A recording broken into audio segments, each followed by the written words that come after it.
Olá, meus amores. Eu sou a professora Andréia Rubens e vou estar trabalhando com vocês hoje na nossa pós-graduação de docência do ensino superior com a disciplina Planejamento da Docência no Ensino Superior. Inicialmente, nós vamos estar tratando do assunto que se volta para o planejamento e plano de ensino na educação superior. Inicialmente, vamos esclarecer a terminologia utilizada para designar planejamento e plano enquanto procedimento e instrumento de trabalho da coordenação pedagógica e do docente no contexto de sala de aula. Vale ressaltar nesse aspecto que o planejamento é um momento em que o conjunto de sujeitos que atuam em determinado curso ou semestre de aprendizagem se reúnem para debater os elementos do plano e, com isso, evitar a fragmentar e oferecer coerência ao proposto nas aulas, sendo que o ponto de partida dessa reflexão em conjunto é o projeto pedagógico do curso. Assim sendo, temos o seguinte: planejamento e plano de ensino na educação superior. Então, o plano de ensino é resultado da reflexão em conjunto. É quando o professor sistematiza suas ideias no documento que orientará sua ação educativa na sala de aula ou outro espaço educativo. Este instrumento é também conhecido como plano de curso, plano de ensino, plano de unidade, plano de aula, ou seja, sua dimensão compreende a periodicidade que o mesmo será abordado.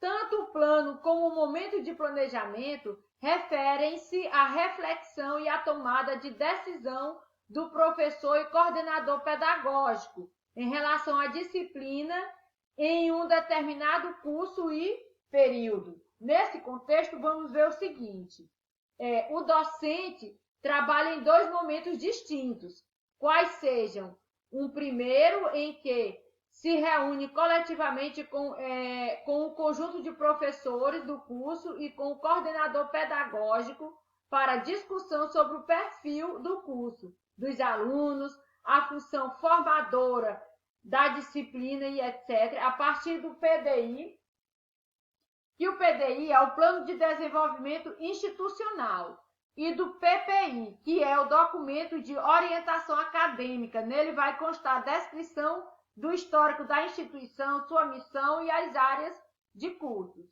Então, bem como o PP do curso em questão, que é o projeto pedagógico do curso. Esta reflexão inicial consiste no planejamento e tem por finalidade auxiliar o professor a definir sua ementa, objetivos, conteúdo, metodologia e avaliação de um modo geral.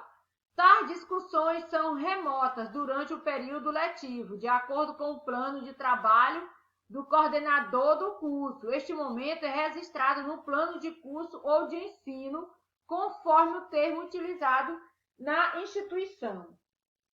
A partir daí, vem o segundo momento, quando o professor opta por elaborar o plano de aula ou de unidade, que consiste em um documento mais específico que será desenvolvido a cada encontro com os alunos, mas sem perder a articulação com o plano de curso ou de ensino, que é mais geral, como já afirmamos anteriormente.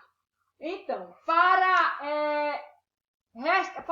tanto, resta fazer a diferenciação entre o plano de unidade e o plano de aula. Então, o plano de unidade é organizado, como o próprio nome indica, por unidades definidas no plano de ensino, curso. O professor trabalha cada unidade prevista, reservando o tempo necessário para o seu desenvolvimento, desde a apresentação do tema até a conclusão. Este plano tem maior duração, porque geralmente abarca mais de uma aula por semana, diferente do plano de aula, que é organizado aula a aula. Então, Feito este esclarecimento, vamos refletir sobre as diferentes concepções que estes instrumentos tiveram ao longo da educação brasileira. Assim sendo, o planejamento e, consequentemente, o plano de ensino-curso passou por diversas concepções, considerando o próprio movimento vivido pela educação brasileira ao longo da sua história. Sabemos que as concepções não se perpetuam e nem se constituem em verdades absolutas e, portanto, são ressignificadas à luz da exigência e necessidade de cada época da história.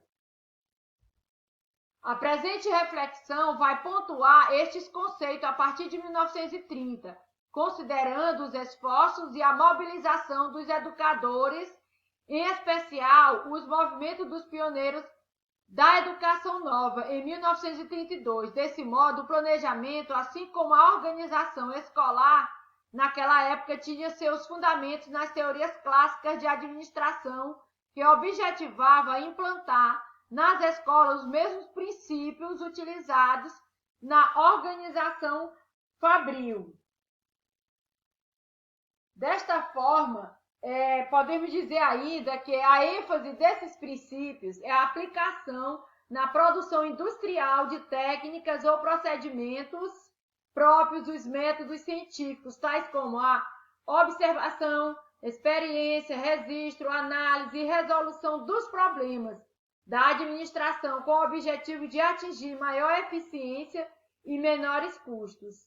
Assim, a educação deveria também adotar a concepção científica racional, burocrática e tecnicista e, portanto, o planejamento e o plano de ensino tinham por finalidade a eficiência e a eficácia de resultados e controle da prática docente. Nesse contexto, a definição de conteúdo deveria ficar sob a responsabilidade de técnicos de comprovada e notório saber, escolhidos pelo presidente da República para compor o Conselho Nacional de Educação. Esta definição se resumia na listagem dos conteúdos que deveriam ser cumpridos pelo professor na sua disciplina durante o período escolar, o que nos leva a refletir sobre os efeitos na aprendizagem dos alunos, considerando que não havia preocupação em articular o conhecimento com suas necessidades e mesmo com a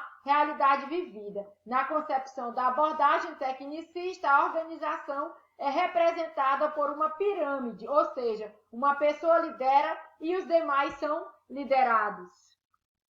Assim, podemos dizer então que o trabalho pedagógico também era bastante diretivo, pois o plano muitas vezes consumava no uso de um livro, cujo sumário era seguido pelo professor. Mas vamos pensar também no contexto socioeconômico e político da sociedade. Não havia necessidade de se ir além desses limites. O mundo era bem menor no que se refere às relações políticas e econômicas, mesmo de produção. O acesso à educação era muito difícil e altamente seletivo. Estudar era oneroso e, com isso, a educação superior era privilégio das camadas mais ricas que, por coincidência, ocupavam os cargos burocráticos do Estado, também governado por um representante dessa mesma classe.